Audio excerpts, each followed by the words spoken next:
rakaman ini. Ya, tonton semula rakaman ini di YouTube channel cikgu ya. Baik. So, kita lihat tadi, okey, apa yang telah kita ulang kaji tadi iaitu berkaitan dengan yang pertama pengasasan kerajaan, kemudian juga okey perubahan pusat pemerintahan okey di Kota Kara, Kota Sayong dan juga Kota Batu. Baik. Kemudian kita telah lihat cabaran ke arah kegemilangan di mana cabaran yang pertama ialah persaingan Johor Aceh Portugis perang 100 tahun. Yang kedua perang Johor Jambi. Okey. Okey, dan yang ketiga konflik pembesar. Di mana kita tahu konflik pembesar di antara Bendahara Tun Habib Abdul Majid dengan Laksmana Tun Abdul Jamil. So, dua orang pembesar ini telah pun berlaku konflik, maka akhirnya Laksmana Tun Abdul Jamil telah berundur ke Terengganu. So, konflik itu berakhir. Dan kemudian yang keempat iaitu ancaman Raja Kecil, di mana Raja Kecil ini telah mendakwa dirinya adalah sebagai putera atau anak kepada Sultan Mahmud Shah, iaitu Sultan Mahmud Mangkat di Julang, iaitu Sultan yang terakhir daripada keturunan Sultan Melaka. Jadi, beliau mendakwa beliau adalah keturunan Sultan Mahmud Shah ini, maka beliau mengisytiharkan dirinya sebagai Sultan dengan gelaran Sultan Abdul Jalil Rahmat Shah. Tetapi Raja Sulaiman, iaitu anak kepada Sultan Abdul Jalil sebelum ini, telah meminta bantuan Opu Bugis 5 bersaudara untuk mengusir Raja Kecil. Dan akhirnya Raja Kecil telah berjaya dikalahkan. Raja Sulaiman itu telah naik ditabalkan sebagai Sultan Johor. Ya. Baik. Kemudian topik seterusnya iaitu dalam bab 6 ni strategi menghadapi cabaran. Bagaimana Johor menghadapi cabaran-cabaran itu? Yang pertama dengan pemindahan pusat pemerintahan. So kalau kita lihat majoriti pusat pemerintahan Kesultanan Johor Riau ni terletak di sepanjang pesisir pantai dan juga di pesisir sungai. Iaitu kita tahu bahawa mula-mula di Kota Kara, kemudian Kota Sayong, kemudian seterusnya di Kota Batu iaitu di Kota Johor Lama. Dan ini 1, 2, 3 kota pertahanan Kesultanan Johor Riau. Dan yang terakhir selepas Kota Johor Lama itu, Kesultanan Johor Riau telah berpindah ke Kepulauan Riau Lingga. Riau Lingga di bawah Singapura, iaitu di sini ya. Di kawasan itu. So kenapa pusat pemerintahan berpindah randah? Untuk strategi ketenteraan dan juga pertahanan. Baik. Kemudian itu strategi yang pertama, pemindahan pusat pemerintahan. Yang kedua, membina kota pertahanan. So kota pertahanan telah dibina seperti Kota Kara, ya, iaitu yang terletak di Kuala Sungai Telur ini, di mana telah ada Kota Kara itu dipagari dengan pancang-pancang kayu besar. Pancang-pancang kayu besar setinggi 40 kaki dan diperkuatkan dengan meriam dan juga bedil untuk menghadapi serangan daripada Portugis. So itu yang berlaku. Dan yang ketiga, strategi untuk kegemilangan Kesultanan Johor Riau iaitu dengan menjalinkan hubungan dengan Belanda. Ingat Johor buat perjanjian persahabatan dengan Belanda, persahabatan ya. Dan Belanda lah yang menawarkan bantuan kepada Sultan Alauddin untuk melindungi Johor daripada serangan Portugis dan juga Aceh. So, perjanjian Johor ditandatangani dan ini telah menyebabkan Belanda meminta bantuan Johor untuk menyerang Melaka, dan Johor pun telah memberi bantuan dalam perang Belanda Portugis. Dengan membantu mengangkut peralatan perang, membuat tapak meriam, menggali parit kubu, menyekat musuh lari dari ke dalam hutan, menaikkan semangat tentera Belanda, dan akhirnya Portugis berjaya ditewaskan pada 1641. Jadi akhirnya lah dengan kerjasama itu. Ya. Dan subtopik seterusnya iaitu kegemilangan Kesultanan Johor Riau. Di mana Johor Riau sebenarnya gemilang sebagai pusat perdagangan yang unggul. Okey, kenapa boleh jadi pusat perdagangan yang unggul? Kerana faktor-faktor seperti pertama, kedudukan yang strategik. Okey, ini kita tahu. Kemudian yang kedua, menjadi tumpuan para pedagang. Maknanya seluruh pedagang dari seluruh dunia telah pun singgah di kepulauan ataupun di pelabuhan Johor Riau. Tumpuan para pedagang. Yang ketiga, pelabuhan Johor Riau telah menjadi pusat pengumpulan dan pengedaran pelbagai barang dagangan. Macam-macam ada. Macam-macam ada lah. Setiap pedagang daripada setiap kawasan akan membawa barangan mereka untuk diniagakan di pelabuhan Johor Riau. Dan faktor yang keempat iaitu kesibukan pelabuhan Johor Riau, hampir terdapat 500 hingga 600 buah kapal dagang berlabuh di pelabuhan Johor Riau. Okey. Baik. So bagaimana pelabuhan itu diuruskan? Dengan menyediakan kemudahan pelabuhan. Kemudian yang kedua iaitu urusan jual beli. Yang ketiga terdapat sistem naungan. Yang keempat peranan orang laut, serta yang kelima kemudahan membaiki dan membina kapal. So ini menyebabkan pelabuhan terurus dengan baik. So kalau kita perhatikan, itu antara isu-isu yang berkaitan dengan pengurusan pelabuhan. Dan Johor juga sebagai pusat persuratan di mana ada karya-karya agung, buku-buku yang sangat tinggi nilainya seperti Sulalatus Salatin dan juga Hikayat Hang Tuah. So ini pusat persuratan ini telah diiktiraf oleh UNESCO sebagai satu bahan yang memang bahan sejarah terbaik. Dan penulis yang terkenal ialah Tun Sri Lanang, penulis buku Sulalatus Salatin. Dan juga ada karya lain seperti Tajuk Salatin dan ataupun juga Tufat An-Nafis. So, itu sahaja untuk sejarah bab 6 Kesultanan Johor Riau. Sebenarnya tak banyak pun. Sebenarnya tak banyak pun sebenarnya. So, sebelum kita pergi kepada soalan, soalan-soalan objektif nanti, ada tak sebarang soalan yang mungkin kamu nak tanya tentang bab 6 ini ke, ataupun tentang bab 5 ke, atau bab-bab sebelum ini ke, ataupun kalau nak tanya boleh tulis dalam Zoom chat sekarang, sebab cikgu memang sentiasa onkan Zoom chat itu untuk baca sebarang soalan. Ada apa-apa soalan nak tanya? Ya. Mungkin Pravin nak tanya, Lily, Arif Mustaqim, dan juga Santosh. Alisha Raihana nak tanya apa-apa? Hafin Akil? Ya. Farabi, Adi Fahim. Ada nak tanya apa-apa tak?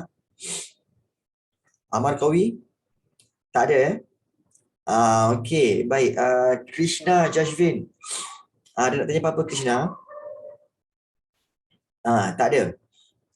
Amar Kawi tidur pula. Okey, tak ada okey, so Suvita Devi bagi tahu cikgu sejarah saya hari ini suruh saya buat karangan like the normal, karangan panjangnya 150 patah perkataan. Tentang apa? Tentang apa? Kalau katakan cikgu kamu minta untuk kamu buat karangan yang panjang-panjang, itu kebiasaannya itu adalah kita kata sebagai projek. Cikgu tu denda. Baik. Yelah, dia ajar tapi kamu tak faham-faham. Dia bagi denda lah tu. Dia bagi denda tak apalah. Itu proses pembelajaran Proses pembelajaran. Melaka mengenai agama Islam. Tak susah. Tak susah. Sebenarnya kamu ambil sahaja maklumat berkaitan dengan Melaka mengenai agama Islam, iaitu Melaka sebagai pusat penyebaran Islam. Ada. Dalam nota cikgu ada bagi pada nota yang bulan lalu, berkaitan bab 5. I see Krishna. Krishna.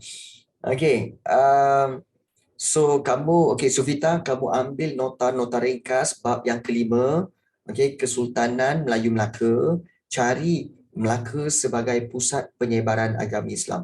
So itu semua perkara berkaitan dengan Melaka dan agama Islam. So kemudian kamu buat ayat sendiri. Buat ayat sendiri. 150 patah perkataan tak susah. 100, kamu tahu tak? 150 patah perkataan bersamaan dengan plus minus lah, bersamaan 15 ayat. 15 ayat. Sebab biasanya satu ayat ni 10 patah perkataan. Satu ayat 10 patah perkataan. Kalau 150 patah perkataan, maknanya berapa? 15 ayat saja. So 15 ayat tak susah. Tak susah. Okey, tak banyak pun 15 ayat tu. Jadi cikgu harap kamu semua tahu Yeah. So jangan risau. Semata ya. Yeah, senang je. Okey. Sebab cikgu, okey, kamu tahu kan, cikgu dulu memang mengajar PM. Okey, so cikgu dah tahu. Okey, setiap ayat yang kamu buat plus minus. Plus minus. Okey, setiap satu ayat antara 8 hingga 12 patah perkataan. Setiap satu ayat. So kita kata average 10. So kalau satu ayat 10 patah perkataan, okey, kalau 100 patah perkataan, bermakna baru 10 ayat. Baru 10 ayat. So tak payah risaulah. Cikgu experience. Okey Pravin, 21 tahun mengajar. 21 years. So this year adalah 21 years. Okey. So dah tua dah cikgu. Dah tua-tua ni mengajar juga. Okey, baik. Okey, baik. So kita akan teruskan dengan soalan-soalan yang kita nak bincangkan pada hari ini. Cikgu rambut masih hitam. Okey, rambut masih hitam. Okey, terima kasih. Kisha, baik. Okey, baik. So kita ada soalan objektif kat sini. Soalan objektif kita ada lebih kurang 20 soalan. So kita akan seperti biasa, kita akan berikan soalan-soalan ini kepada semua pelajar yang ada dalam kelas ini. Okey, so ada 20 orang kat sini. 20 soalan. So kita ada 33 orang. Okay, jadi kita berikan setiap seorang satu. Baca je. Jangan risau. Baca, kemudian berikan jawapan. Kalau salah, kita betulkan sama-sama. Kalau betul, bagus. So, jangan takut. Okay, sila berani. Kan? Sila berani. So, jangan tiba-tiba hilang. No. Okay. Soalan nombor 1, cikgu berikan kepada Adib Fahim. Soalan nombor 1, Adib Fahim. Nombor 2, Aiman Solihin. Nombor 3, Aimi Zahra. Okay, Aimi Zahra. Kemudian soalan yang keempat iaitu Ain Zulaika. 4 Ain Zulaika. Yang kelima iaitu Alisha Raihana. 5 Alisha Raihana. Yang keenam Alia. Yang ketujuh iaitu Anci. Yang ketujuh Anci. Yang ke-8 Arisa. Dan yang ke-9 iaitu Hafina Q. 9 Hafina Q 10 Jasmine. Jasmine 10 Jasmine. 11 Kisha. 12 Krishna Jasvin. 12 Krishna Jasvin. 13 kita beri kepada Lily. 13 Lily. 14 Amar Kowi. 15 Arif Mustaqim. 15 Arif Mustaqim. 16 kita beri kepada Nafizah. 16 Nafizah. Dan 17 kita berikan kepada Nakib. 17 Nakib. 18 Nurul Hannah. 18 Nurul Hannah. 19 Pravin. Dan 20 iaitu Ruqayyah. 20 Ruqayyah. Okey. Baik. So setiap soalan dah cikgu assign kepada setiap seorang pelajar. So cikgu nak semua pelajar bersedia onkan mic, kemudian bacakan soalan dan juga kemudian boleh berikan jawapan. Alright. Baik. So kita mulakan soalan nombor 1. Ya, betul Amar Kowi. Soalan nombor 1 kita berikan kepada Adib Fahim. So Adib Fahim, boleh tak untuk bacakan soalan dan sila berikan jawapan. Sila bacakan soalan. Ya, Adib. Dengar ya kau? Okey, dengar. Siapakah yang mengasaskan Kesultanan Johor Riau? Ya. D. Raja Ali. Bagus. Soalan nombor 1 jawapannya adalah D. Raja Ali. So, siapakah yang mengasaskan? Ingat bila baca soalan, okey, pastikan kamu faham apa dia. Siapakah yang mengasaskan Kesultanan Johor Riau? Iaitu 1 D. Raja Ali. Bagus. Baik. Apa ni? Adib, adakah kamu memang tahu ini jawapan dia? Ataupun kamu tembak je ke? Tahu. Tahu, bagus. Okey, baik, bagus. Soalan yang kedua. Baik, terima kasih banyak Adib. Soalan yang kedua, Aiman Solihin. Okey, Aiman Solihin tak ada mic Aiman Solihin tak ada mikrofon. Okey, baik. Soalan nombor 2 tak apa, cikgu bacakan. Mengapakah Sultan Alauddin Riayat Shah Sultan Alauddin Riayat Shah membina pusat pemerintahan di Kota Kara? Okey, so adakah 1 kawasan sekitar berbukit bukau, 2 berhampiran sungai yang lebar, 3 kemudahan bahan galian dan tanahnya yang subur? So Aiman Solihin menjawab A, 1 dan juga 2. So kalau kita tengok Kota Kara, kawasannya berbukit bukau dan berhampiran sungai yang lebar, maka jawapan nombor 2 adalah A, memang betul. Ya, terima kasih banyak Aiman Solihin untuk jawapan kamu 2A. Okey. Baik, bagus. Soalan yang 3. Okey, kita berikan kepada Aimi Zahra. Aimi Zahra boleh tak bacakan? Soalan nombor 3. Boleh tak Aimi? Boleh Aimi Zahra baca? Mengapakah pemerintah Kesultanan Johor Riau sering memindahkan pusat pemerintahan? Ya. A. Okey. So jawapannya A. Ya. Okey. Mengapakah pemerintah, soalan dia mengapa, why pemerintah Kesultanan Johor Riau sering memindahkan pusat pemerintahan? Okey, adakah untuk kerana menerima ancaman luar atau mengukuhkan kuasa sultan atau mengawal kegiatan perdagangan atau memastikan pembangunan rakyat? So Aimi Zahra menjawab jawapannya adalah A, kerana menerima ancaman luar. Mungkin kamu kalau tengok balik kepada fakta dan juga nota tu, kamu akan kata, cikgu, mana ada jawapan dia? Jawapan tulis sebagai strategi ketenteraan dan melindungi kota pemerintahan. Yalah, bila kita fikir balik, kenapa strategi ketenteraan? Kenapa untuk melindungi kota pemerintahan? Bro, that's just science for life. No, Santosh, no. Okay. Tiba-tiba je. Okay. Ayo, okay. Baik. So, jawapannya memang A. Ya, betul. Okay. Iaitu jawapannya yang dijawab oleh Aini Zahra. Betul. Nombor 3 adalah A. Menerima ancaman luar, iaitu ancaman daripada siapa? Daripada Portugis dan juga daripada Aceh. Okey, dalam perang 100 tahun. Baik, betul Aimi. Terima kasih banyak Aimi. Baik, soalan yang keempat kita berikan kepada Ain Zulaika. Ya, silakan Ain untuk soalan nombor 4. Boleh dengar tak? Boleh. Nombor 4 kan? Ya. Apakah punca peperangan tersebut? Ya. Um, Apakah punca peperangan tersebut? Perang apa? Perang tiga segi. So, apakah punca dia? Adakah untuk merampas tampuk pemerintahan Johor? Atau untuk menguasai perdagangan Selat Melaka?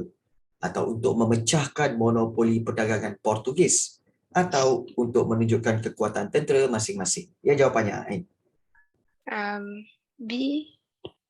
A, B, C, D? B. Untuk menguasai perdagangan Selat Melaka. Ya, okey. Ya, okey, untuk menguasai perdagangan Selat Melaka. So, jawapan ini betul. Ya, memang betul Punca peperangan adalah kerana ketiga-tiga ini ingin menguasai perdagangan Selat Melaka. Betul. So nombor 4 jawapannya memang B. Terima kasih banyak Ain Zulaika. Okey, kita pergi kepada soalan yang kelima, dan soalan yang kelima kita telah serahkan kepada Alisha Raihana. Silakan Alisha. Jadual berikut menunjukkan peristiwa Perang Johor Jambi. Kurun ke-17 peristiwa Perang Johor Jambi. Apakah wilayah yang dituntut oleh Kerajaan Johor daripada Jambi? C. Tungkal. Okey, baik. So, Perang Johor Jambi, kenapa Perang Johor Jambi? Kerana Johor menuntut wilayah Tungkal. Baik, nombor 5 jawapannya betul, C. Terima kasih banyak. Okey, kepada Alisha Raihana untuk jawapannya betul, bagus. Baik. Soalan yang ke-6 kita berikan kepada Alia. Silakan Alia, soalan nombor 6. Ya, Alia. Alia ada Alia? Alia ada tak Alia? Tak ada mic. Okey, tak apa. Cikgu bacakan soalan, kamu tulis jawapan ya. Baik. Kota Kara di Pekan Tua telah diserang dan dimusnahkan oleh Portugis pada 1535. Apakah tindakan yang diambil oleh Sultan Alauddin Riyad Shah I?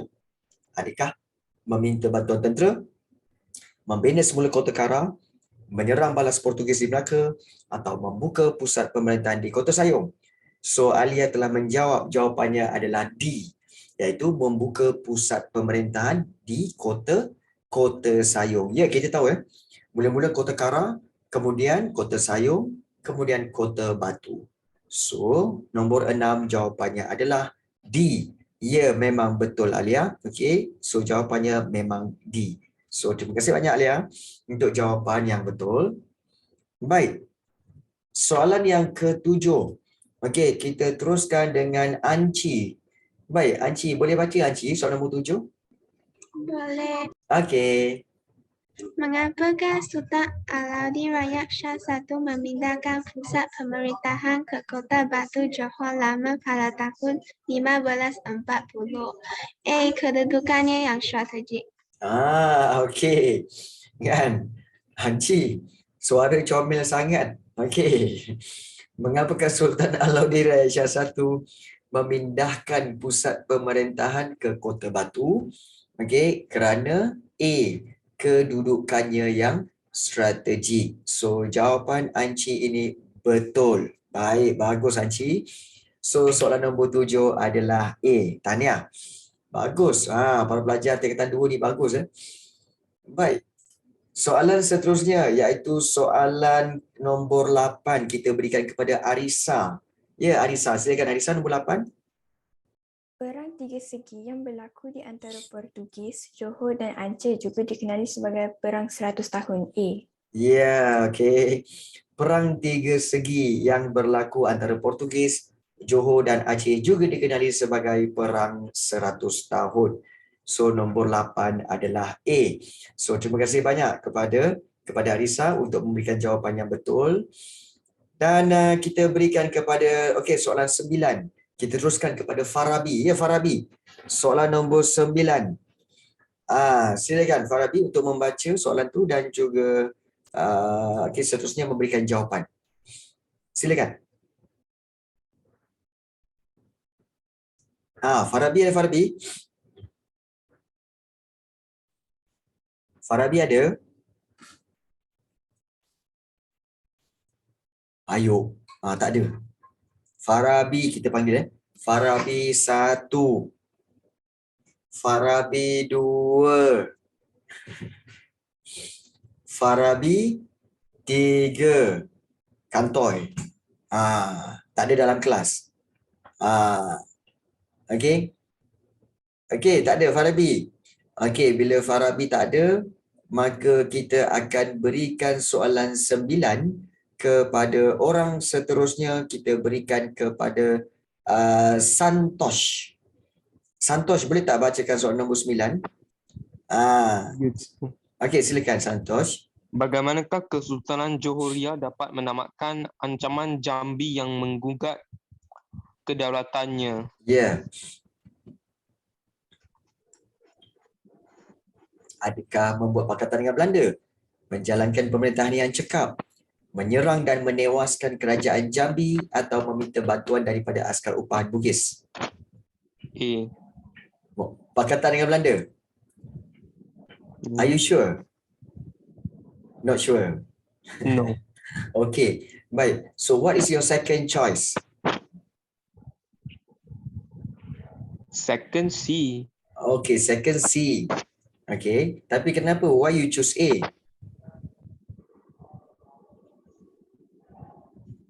Tak tahu lah cikgu. Okay, so at first bila you baca, and then you baca pilihan jawapan, at first what is your first choice? A, tapi C pun ada. Okay. Okay. So kamu tak guna teknik tembak. Cuba guna teknik tembak. Teknik tembak ialah buang mana-mana yang salah dulu. D. D salah dengan B. Okay, so D salah dengan B pun salah. Okay, bagus. So tinggal A dengan C. So di antara A dengan C, mana yang lebih salah? Lebih salah A. Lebih salah A. Tapi kenapa kemudian kamu tak tahu C betul atau tidak? Kan? So, lebih baik kamu guna teknik tembak. Sebab teknik tembak ini, kalau kamu tembak C, memang jawapannya betul. Oh. Sebab, kalau Kesultanan Johor Riau dengan ancaman Jambi, memang caranya ialah Kesultanan Johor Riau telah menyerang dan menewaskan kerajaan Jambi. Kalau yang membuat pakatan dengan Belanda, itu ketika menyerang Portugis di Melaka. Kan beza tu. Jadi jangan confuse. Johor Riau buat pakatan dengan Belanda untuk menyerang Portugis, bukan menyerang Jambi. Okay. Oh.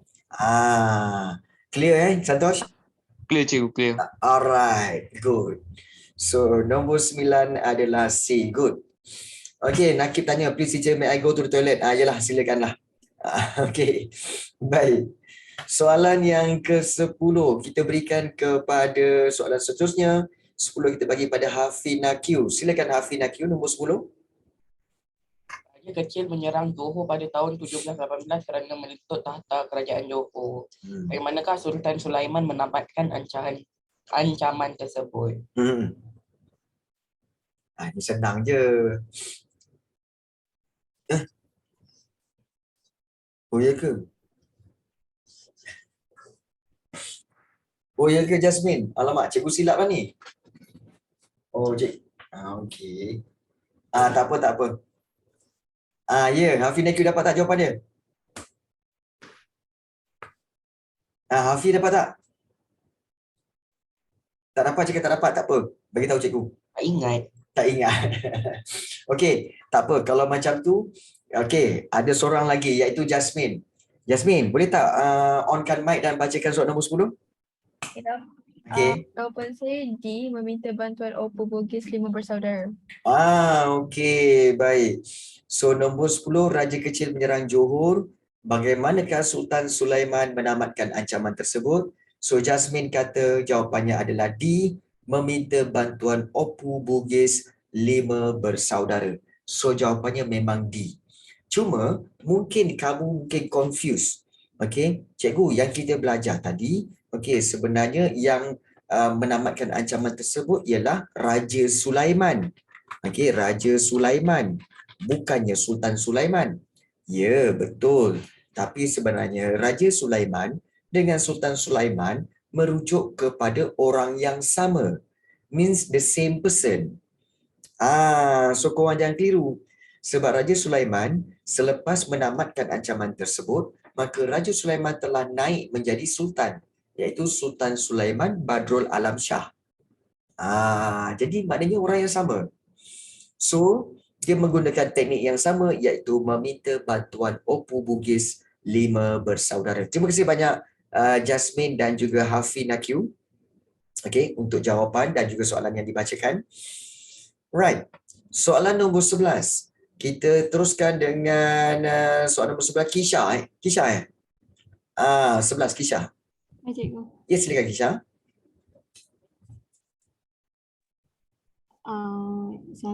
Satu betul. Kisha, boleh tak bacakan? Lupa, sorry. Silakan Kisha.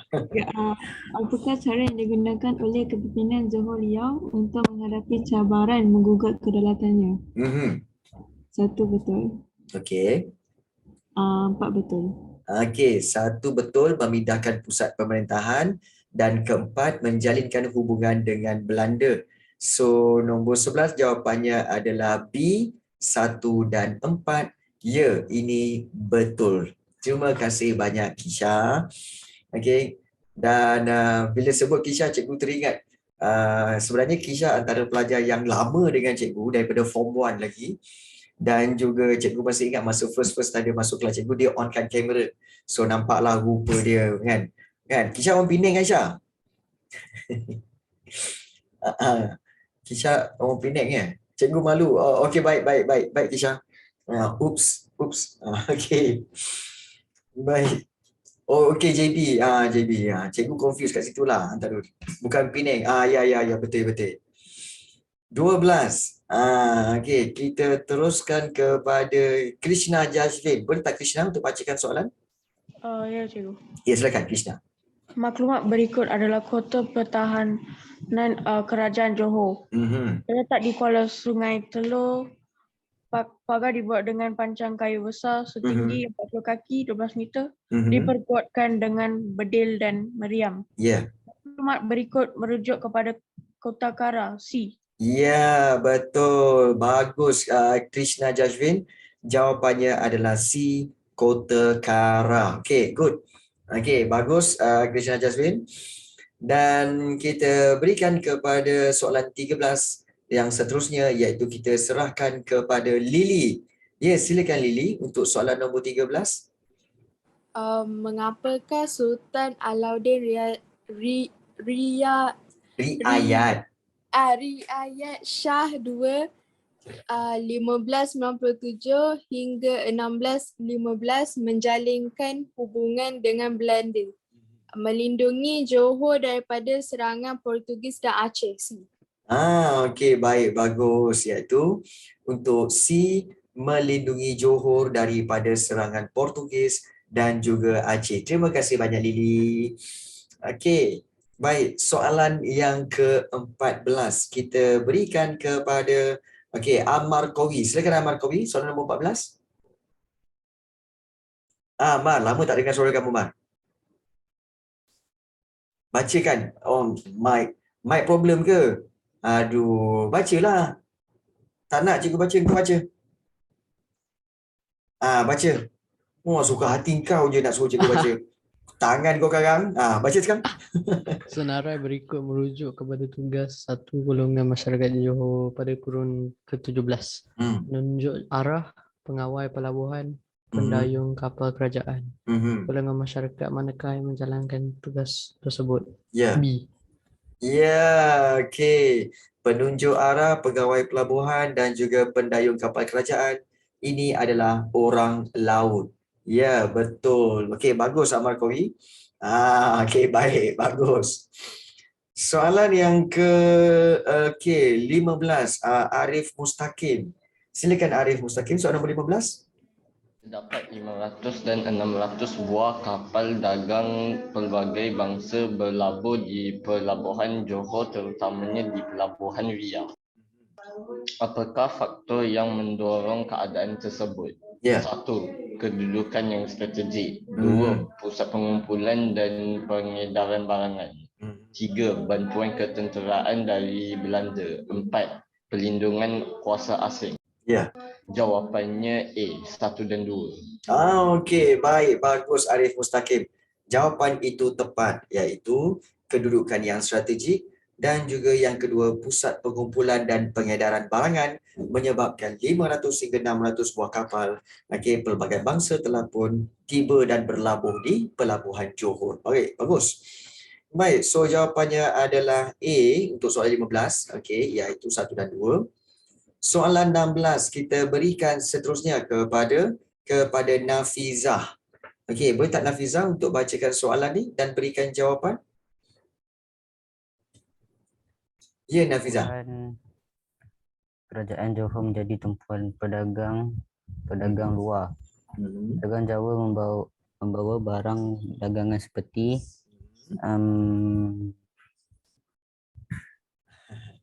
seperti apa? Periuk belanga ke, ikan kering ke, kayu gaharu ke, atau beras? Periuk belanga, confirm? Confirm lah. Boleh confirm lah. Betul ni? Okey. Kamu dapat jawapan. Baik, yang lain macam mana? Yang lain setuju tak? Jawapannya adalah periuk belanga. Okey. Baik, Pravin kata jawapan dia C lah cikgu, kayu gaharu. Ya ke? Kod. Seorang lagi. Dia pun C, bermula yakin. Lepas tu dia pun kod. Cikgu tahu ramai yang tak ambil berat tentang tentang apakah barangan yang dibawa oleh pedagang-pedagang Jawa. So kita lihat di sini. Ni nampak tak kat sini? Pedagang Jawa bawa beras. Pedagang Jawa bawa beras. Nasib baik. Nampak tak? Nasib baik nota kat atas je. So kita tengok pedagang Jawa bawa beras. So bukan perfume. Okey. Bukan perfume, bukan juga kayu gaharu atau bukan juga periuk belanga, tetapi sebenarnya adalah beras. So nombor 16 adalah D. Okey, pedagang Jawa membawa beras. Okey. Baik, so terima kasih banyak kepada siapa tadi? Okey, Nafizah okey. I can teach you me again. Macam mana nak tembak soalan I tak faham. Okey. Yang itu kena ingat ke? Kenalah ingat sikit-sikit. Cikgu, okey, sorry to say this. Can you teach me again macam mana nak tembak soalan? I tak faham. Okey. Baik. Okey, untuk nak tembak soalan. Okey, nak tembak soalan. Okey, kalau nak tembak soalan, siapa nak? Okey, siapa yang masih tak faham lagi cara-cara untuk tembak soalan objektif? Ada tak sesiapa yang masih tak tahu? Ada tak kepada sesiapa pelajar yang masih tak tahu? Semua tahu Okey, cuma mungkin ada yang tak faham. Okey, Sunita Devi seorang je yang tak faham lagi. Okey, baik, tak apa. So, cikgu, sekali lagi, cikgu akan tunjukkan kamu bagaimana untuk tembak dalam soalan objektif. Baik, so soalan untuk kita tembak ni contohnya adalah seperti soalan nombor 18. Okey, kenapa kita tak buat 17? Sebab 17 ni dia ada dua pilihan, dua jawapan. Kita nak cari satu jawapan je. Okey, contohnya soalan 18. Korang tengok betul-betul. Teknik tembak yang cikgu ajar adalah teknik tembak iaitu bermaksud first sekali kamu kena buat apa? Okey, pertama kamu kena aim dulu. So kena aim, dan yang kedua barulah kamu shoot. Tembak. So kalau kamu tak aim terus tembak, itu yang selalu tak kena. So macam mana nak tembak bagi kena? Aim tu penting. Iaitu macam mana nak aim? Pertama sekali iaitu buang dua pilihan jawapan yang salah. Okey. Salah ni macam mana cikgu? Salah tu mungkin kerana tiada kaitan, ataupun juga mungkin memang fakta tu salah. Contoh. Okey, kita lihat di sini. Baik, maklumat berikut soalan nombor 18 Maklumat berikut adalah hasil penulisan Kerajaan Johor Riau. Tufat An-Nafis, Salasilah Melayu dan Bugis, Gurindam 12. Hasil penulisan ini dikarang oleh siapa? Let's say kamu tak tahu siapa. Tapi kalau kamu tengok nama-nama ini, Bukhari Al-Jauhari, Tun Sri Lanang, Raja Ali Haji, Raja Ahmad. So kamu nak guna teknik tembak, iaitu buang dua pilihan jawapan yang salah. So daripada sini, kalau kamu tengok betul-betul, okey, dua nama yang kamu rasa tak ada kena-mengena, ialah Bukhari Al-Jauhari. Sebab apa? Tak pernah dengar pun. Tak pernah dengar. Itu satu. Yang kedua, Tun Sri Lana pernah dengar tak? Pernah. Raja Ali Haji? Pernah. Macam Raja Ali kan? Macam pernah dengar. Raja Ahmad? Macam tak pernah dengar. Buang. So sekarang kamu dah buang 2. Tinggallah B dengan C. Bila dah tinggal B dengan C, kamu pergi kepada next stage pula. Iaitu peringkat seterusnya. Selepas buang 2 pilihan jawapan yang salah, okay, next step ialah kamu kena buat apa? Iaitu buang juga. Buang pilihan jawapan yang lebih salah. Okey, lebih salah. Nampak tak? Bukan pilih jawapan yang betul. Okey, buang pilihan jawapan yang lebih salah. Lebih salah ni kenapa? Mungkin macam kamu tak pernah dengar ke. Contoh, kamu lihat hasil penulisan ini dikarang oleh, okey, tinggallah Tun Sri Lana dengan Raja Ali Haji. Di antara 2 ni, kamu akan kata macam, okey, Raja Ali ni aku pernah dengar. Tapi Raja Ali Haji, lain rasanya. Orang lain ni. Jadi, Tun Sri Lana aku pernah dengar. So, Raja Ali Haji macam pernah dengar, macam tak. So, buang yang kamu rasa tak yakin tu. So, tinggallah Tun Sri Lana kan?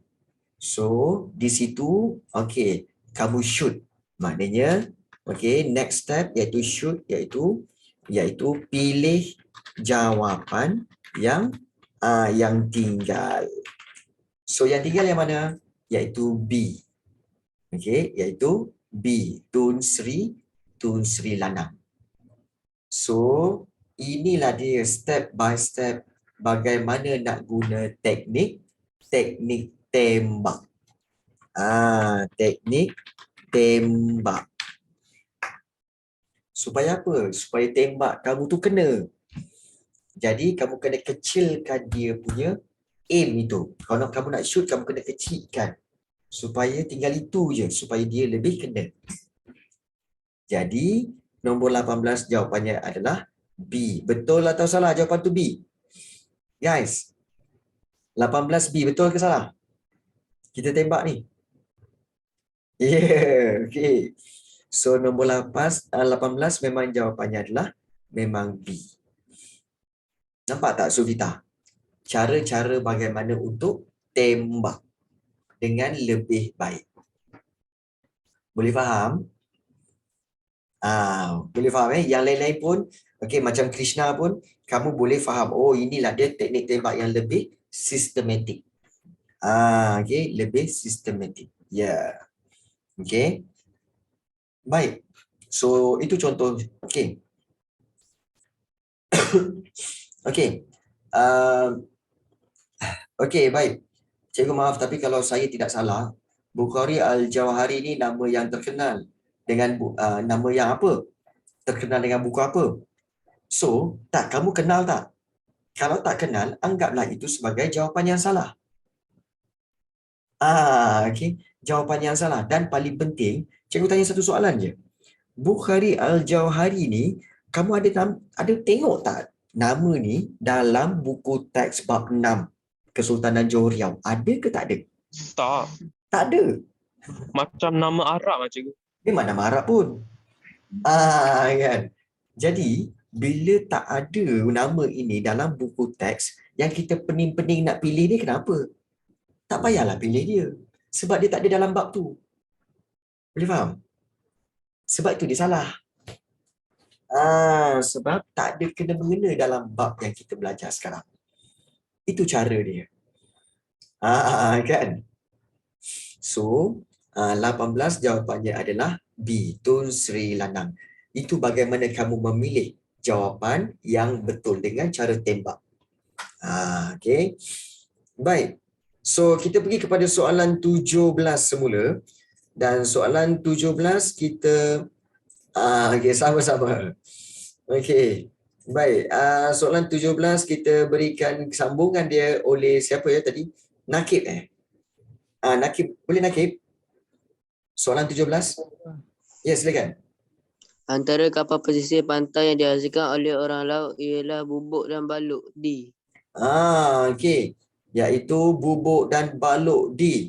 Are you sure? Yakin ke? Tak tahu lagi. Nakib tak tahulah cikgu. Apalah kamu ni kan. So, kena tengok balik kepada jawapan ataupun kepada nota. Okey. Cikgu yakin nota tadi tu tak ada tentang kapal yang dibuat oleh orang-orang laut. Rasanya tak ada. Sebab orang laut kat sini, okey, telah peranan orang laut kat sini. Dia tak ada perincian dia. Okey. Perincian dia tak ada. Tapi kalau dalam buku teks ada. Okey. Baik. Siapa yang boleh berikan confirmation tentang jenis-jenis kapal yang dihasilkan oleh orang laut? Adakah bubuk dan juga baluk? Ataupun banting dan juga sangkut? Siapa boleh bagi jawapan dan confirmkan jawapan? Siapa boleh confirmkan jawapan, cikgu akan beri hadiah online. Cikgu akan beri hadiah online. Siapa-siapa yang boleh memberikan confirmation jawapan 17 apa? Cepat. Confirmation, cepat. Okey. So jawapannya adalah okey. Thank you Anci. So sweet. Sasi pun sama, Santosh Das pun sama. Baik. Okey, jawapan antara kapal pesisir pantai yang dihasilkan oleh orang laut. Okey, jawapannya adalah 1 banting. Okey, dan 2 baluk. So jawapannya adalah B, 1 dan juga 4. 1 dan 4. Okey, baik. Kenapa cikgu tak pilih 2 dan 3? Baik, sangkut ni sebenarnya adalah nama perbuatan. Kan? Perbuatan sangkut iaitu sangkut baju. Takkanlah nama sangkut baju tu kita katakan itu sebagai nama kapal. Jenis kapal. Pelik betul. Betul tak? Nakib? Kan?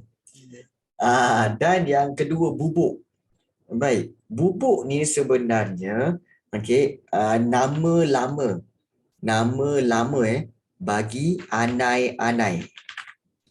Tahu anai-anai? Termites termites yang ada dekat pintu-pintu rumah yang dia makan kayu kan. Tu bubuk. Okey, tu bubuk. Dan satu lagi, bubuk tu juga adalah kita tahu kan, kalau kamu ambil beras, kalau beras lama yang terbiar, dia akan ada keluar ulat beras yang warna hitam. Betul tak? Ke korang tak pernah masak nasi? Tak pernah tahu ambil beras? Kantoi. Kalau kamu tengok beras, kadang-kadang kalau beras, kalau dibiar lama, dia akan keluar ulat tau. Ulat tu warna hitam. Ulat tu macam dia kecil-kecil je warna hitam. Itu pun juga dipanggil bubuk. Bubuk. So bubuk tu sejenis serangga lah. Sejenis ulat. Ulat bulu lain. Ulat bulu lain. Ulat bulu teh ciming. Kalau ulat bulu kena badan dia gatal. Ulat bulu. Bukan.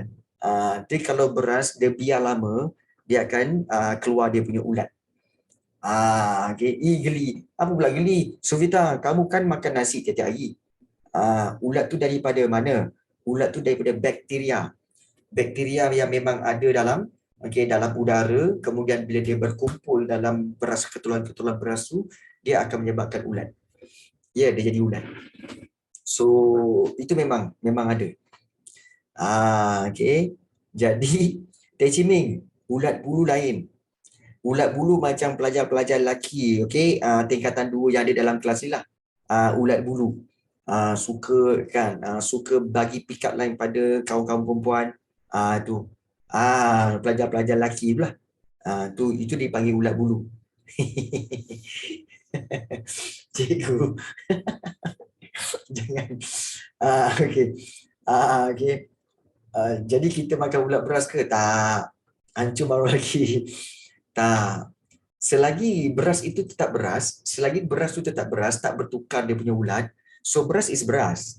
Tetapi kalau beras tu terlalu lama, maka dia akan menyebabkan bakteria, dan bakteria akan menyebabkan munculnya serangga kat situ, iaitu keluarlah ulat-ulat kat situ. So memang macam tu. Dia warna hitam lah, beras warna putih. Ulat tu warna hitam, takkan kau tak kenal, kan? Dia kalau tak ada ulat warna hitam tu, maknanya dia tak ada lah tu. Kalau dia menyorok, kau ingat dia nak main nyorok dengan kamu? Ulat beras, nak main nyorok lah dengan air. Tak ada. Cikgu saya tak pernah. Cikgu saya tak pernah. Sekarang semua trauma nak gerasi. Baik. Jangan risau. Kalau mak kamu masak, maknanya dia dah bersihkan. Maknanya tak ada ulat lah tu. Jangan risau. Korang ni. Ulat sikit pun takut. Apa korang ni? Ulat pun takut. Lipas pun takut. Cicak pun takut. Apalah korang ni. Budak-budak zaman sekarang ni kan. Exam pun takut. Itulah. Kenapa rupa ulat dia macam kutu? Dia ulat tu dia sepupu belah mak. Sepupu belah mak lah. Saya takut semua haiwan. Baik. Kecuali semua. Apalah kau ni. Baik. So, kita lihat 17 jawapannya adalah B. So, kenapa kita boleh kata 2 dan 3 salah? Kerana 2 dan 3 ni sangkut adalah satu perbuatan dan bubuk itu adalah binatang. So, banting dengan baluk ini adalah memang nama kapal. Baik. Kelas pergi tanya ibu pula. Pergi tanya nanti. Baik. Dan soalan 19. Soalan 19. Tadi kita dah bagi pada Nakib. Soalan 19 kita berikan kepada Pravin. Ya, silakan Pravin. Boleh dengar cikgu? Boleh. Hikayat Hang Tuah menceritakan kehebatan Hang Tuah bertarung. Apakah nilai yang dimiliki oleh Hang Tuah? D. Kesetiaan. Ya, nilai yang dimiliki oleh Hang Tuah, iaitu kesetiaan. Cikgu 18 bukan C. Cikgu 18 bukan ke C. So, ya ke Sasi? Tak apa. Nanti kita semak. 19 adalah D dan 20. Dalam buku macam tu. Bagus. Bagus Sasi. Ada juga orang detect. Baik, bagus. Dan soalan 20 kita berikan kepada siapa? Prisha N. Prisha N ke Rukoyah? Lupalah aku ni. Ya, Prisha N. Silakan Prisha lah. Prisha. Apakah karya agung yang dihasilkan oleh Tun Sri Lanang? Ya.